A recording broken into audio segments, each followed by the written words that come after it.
উঠতে বসতে চলতে ফিরতে মাত্র একটা শব্দের জিকির করবেন, একটা শব্দের আমল আপনি করবেন, আল্লাহ আপনাকে হালাল ভাবে ধনী বানাবে, আল্লাহ আপনাকে কঠিন কঠিন বিপদ আপদ থেকে রক্ষা করবে। এমন 5টা পুরস্কার আল্লাহ পাক নগদে আপনাকে দান করবে। ছোট্ট একটা আমল, সময় লাগবে না, অজু লাগবে না। আপনি অজু থাকুক অথবা না থাকুক, আপনি একেবারে সিম্পল ভাবে যখন যে কাজ করতেছেন, কৃষি খামারে আছেন, কাজ করতেছেন, সমস্যা নাই, আপনি জবান দিয়ে আমলটা করতে থাকেন। দোকানদারি করতেছেন, সমস্যা নাই, রান্না বান্না করছেন, কোনো সমস্যা নাই। আপনি যে অবস্থার মধ্যে আছেন, শুধু এই একটা শব্দের জিকির আপনি করেন, আল্লাহ পাক আপনাকে নগদে 5টা পুরস্কার দান করবে। আর এই আমলটা হলো আস্তাগফিরুল্লাহ, ইস্তিগফারের আমল। আপনি যদি আস্তাগফিরুল্লাহ আল্লাযী লা ইলাহা ইল্লা হুয়াল হাইয়ুল কাইয়ুম বা আস্তাগফিরুল্লাহ রাব্বি মিন কুল্লি যামবি ওয়া আতুবু ইলাইহি লা হাওলা ওয়ালা কুওয়াতা ইল্লা বিল্লাহিল আলিয়্যিল আযীম, এতটুকু নাও পড়তে পারেন, শুধু আস্তাগফিরুল্লাহ আস্তাগফিরুল্লাহ এইটুকু যদি আপনি পাঠ করতে পারেন, আল্লাহ পাক আপনাকে তারপরেই 5টি পুরস্কার দান করবে। 1 নম্বরে নবীজি বলে, সে এত কঠিন বিপদে যে আল্লাহ ছাড়া কেউ তাকে রক্ষা করতে পারবে না। একেবারে তার দেওয়ালে পিঠ ঠেকে গেছে, একেবারে সে আশা হারায় ফেলছে, একেবারে সে বাঁচার আশাও হারায় ফেলছে, একেবারে নিরাপদ। এমন তো অবস্থায়ও যদি সে আমলটা করতে পারে, আমার আল্লাহ ওখান থেকে তাকে পথ দেখায় দেবে, ওখান থেকেও আল্লাহ পাক তাকে রহমতের চাদরে আবৃত করে ফেলবে। আস্তাগফিরুল্লাহ এত পাওয়ার। নবীজি বলেন 2 নম্বরে, ইস্তেগফার যে ব্যক্তি বেশি বেশি পাঠ করে, আমার আল্লাহ রাব্বুল আলামিন তাকে মুস্তাজাবুদ দাওয়া বানায় দেয়। মুস্তাজাবুদ দাওয়া মানে ও হাত তুলে আল্লাহর কাছে দোয়া করলেই আল্লাহ পাক তার দোয়াটা কবুল করে নেয়।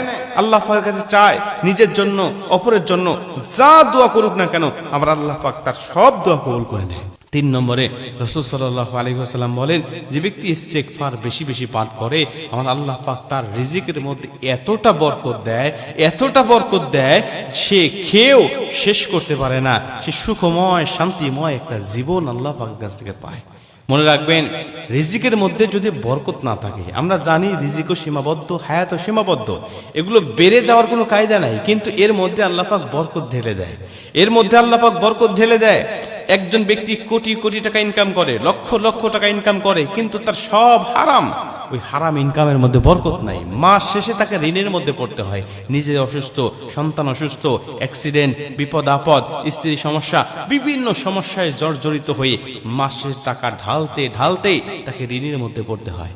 কিন্তু কোনো ব্যক্তি হালাল ভাবে সে 10,000 টাকা 15,000 টাকা ইনকাম করে প্রতি মাসে, তারপরেও মাস শেষে খেয়ে দিয়ে বাসা ভাড়া দিয়ে সবকিছু শেষেও তাকে আবার কিছু সঞ্চয়ও সে করতে পারে। এজন্য একটার মধ্যে হালাল আর একটার মধ্যে হারাম। হারামের মধ্যে বরকত রয়েছে, হালালের মধ্যে বরকত রয়েছে, হারামের মধ্যে কোনো বরকত নাই। এজন্য আপনি যদি হালাল ইনকাম বা হালাল রুজি আল্লাহর কাছ থেকে পেয়ে যান, আর রিজিকের মধ্যে বরকত পেয়ে যান, তাহলে আল্লাহ পাক আপনাকে সুখময় শান্তিময় একটা জীবন দিবেন।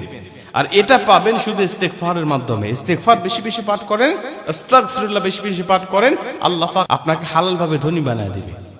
4 নম্বরে, যদি কোনো ব্যক্তি ইস্তেগফার বেশি বেশি পাঠ করে, আল্লাহ পাক তার জীবনের গুনাহগুলো ক্ষমা করে দেয়, তাকে মাফ করে দেয়। আপনি যখন ইস্তেগফার পাঠ করবেন, আপনার জীবনের গুনাহ মাফ হয়ে যাবে। আল্লাহ রাসূল প্রতিদিন 70 থেকে 80 বার, কোন বর্ণনা আছে 100 বার পর্যন্ত তিনি ইস্তেগফার পাঠ করতেন। আমরা জানি তার জীবনে কোনো গুনাহ ছিল না, তারপরেও নবীজি আল্লাহ পাকের কাছে তিনি তওবা করতেন, ইস্তেগফার পাঠ করতেন। আমাদের জীবনে গুনাহ দিয়ে জর্জরিত, গুনাহ দিয়ে জর্জরিত, সবসময় গুনাহের মধ্যেই আমরা লিপিবদ্ধ আছি। আমরা যদি আল্লাহ পাকের কাছে তওবা না করি, তাহলে কেমন হবে বলেন? ইস্তেগফার যদি না পাঠ করি, তাহলে কেমন হবে বলেন? এজন্য নবী যদি 70 থেকে 80 বার বা 100 বার ইস্তেগফার পাঠ করে, আমাদের তো 1000 বার ইস্তেগফার পাঠ করার কথা। এজন্য ইস্তেগফার বেশি বেশি পাঠ করব, তাহলে আল্লাহ পাক দুনিয়ার জমিনে এই পুরস্কারগুলো আমাদেরকে দান করবে। আমাকে রিজিক বাড়ায় দিবে, রিজিকের বরকত দিবে, আমার দোয়া কবুল হবে, আমার আল্লাহ পাক আমাকে বিপদ আপদ থেকে রক্ষা করবে, অসুস্থ হলে আল্লাহ আমাকে শেফা দান করবে। এজন্য ইস্তেগফারের আমল কোনোভাবেই ছাড়া যাবে না। সর্বসময় যে পরিস্থিতির মধ্যেই আছি না কেন, আমি আল্লাহ পাকের কাছে ইস্তেগফার পাঠ করব, ইস্তেগফার করার অবস্থায় থাকব। 5 নম্বরে, ইস্তেগফার করতে করতে যদি আপনি মারা যান, আপনার মরণটা হবে জান্নাতি মরণ।